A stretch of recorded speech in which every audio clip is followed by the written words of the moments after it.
And welcome back, everyone. So I wanted to talk about Joe Pavelski. He lost to the Edmonton Oilers recently, who are now in the Stanley Cup Finals, and and I do, and I don't want to say it's his last run or his last potential run because there's always next year, but that might not be the case. I think that Pavelski should give it one more go. And he's essentially 41 next year, and he's going to be 40 in a few weeks from now at the time of this recording. But I think he needs to give it one more go. He is one of the greatest American-born players who may not get to hoist the Stanley Cup, and I'm not sure if he's going to get, even get into the Hall of Fame. I certainly don't think he's going to get in on the first ballot because he's, been under par. He's not a point per game player. Excuse me, but I think you can make a little bit of a case for him. He is a one-time All-Star. He's come close, on several occasions to, getting 82 points in a season or being a 1-point player. He's played in 2 Stanley Cup Finals. He played in 2020 with the Stars, and he played in 2016 with the Sharks. And he is one of the most notable Sharks ever, along with Patrick Marleau and Joe Thornton. Jumbo Joe Thornton. And they never got to hoist Stanley Cups. And I don't want to start a trend.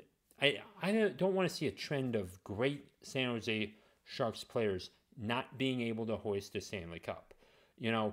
Even Ray Bourque at the very end of his career was able to hoist the Stanley Cup with the Colorado Avalanche. Will Joe Pavelski get that opportunity? That 1 year. Because I want to see this happen. He is too good not to hoist a Stanley Cup. Patty Maroon. Take Patrick Maroon. He got to play in 4 consecutive, Stanley Cup Finals. 2 or at one point, and he's got 3. He's got 3 Stanley Cups right now. Patty Maroon. And no one considers him, a great American player. He won it with the Blues, and he got them their first Stanley Cup after the Capitals got theirs. So apparently 2018 and 2019 were just, go get your first Stanley Cups. Go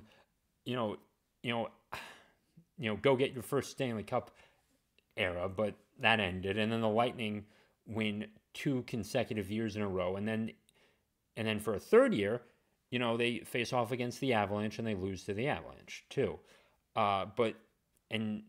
And Dallas really has been very competitive in the 2020s, and Pavelski is still playing pretty good for what it is. And in his last 3 years, he was able to play all 82 games. It's like he has a surge of Phil Kessel energy at this point, at least in the regular season. All 82 games played, and because I think he wants to win a Stanley Cup. I want his name on the Stanley Cup. I think it would be, I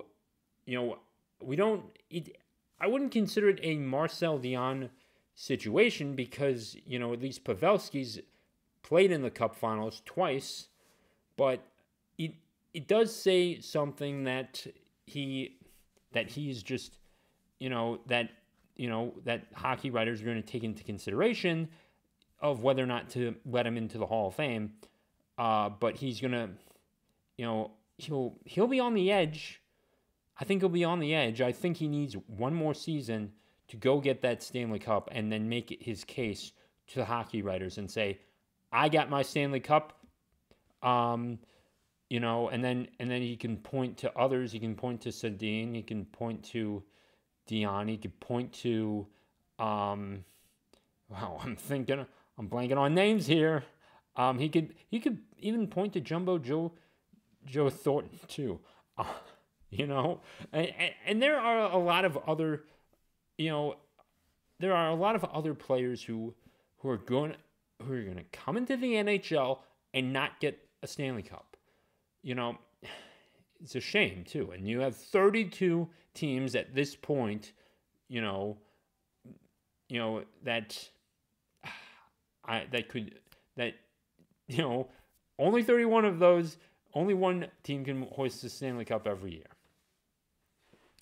You know, if Matthew Tkachuk doesn't get a Stanley Cup in his career, I mean, it would be more difficult for him to make his case. But at this point, he is the son of Keith Tkachuk. He is the son of one of the greatest American-born players ever, along with his brother, Brady, too. But for Pavelski, he had a tough start. He struggled with, he had his difficulties, as all rookies do, and he was on the Sharks for so long too.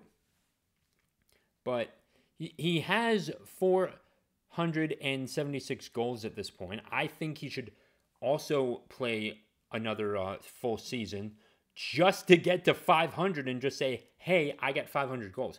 Even if he doesn't make it to the Cup final next year, he can at least make the case saying, oh, I have 500 goals and my numbers are close to Lanny McDonald. You can make, he got in to the Hall of Fame sort of thing, and he can still make more of a case even with 500 goals too. So I think he needs to give this another go. And I want to see Joe Pavelski, play one more year. I really do, because there's just so few, he's not going to be, I don't think he's the greatest of all time, but he's sort of like the Andrew McCutchen of hockey. He is really good. He had his good runs in the playoffs, and he played, for, multiple teams as well. But, he's right on the edge, but but he can make enough of a case to get into the Hall of Fame sort of thing, and he's very respectable. I think he should make that case to the hockey writers, and if he decides to retire, would I vote him in? Yeah, I would. I think we've seen too many good people not get in to what is the hardest sport in the world to play, and it's a shame that we don't. You're not always going to get a Pavelski in your lineup, but when you do, be grateful for that. And with that being said, take care.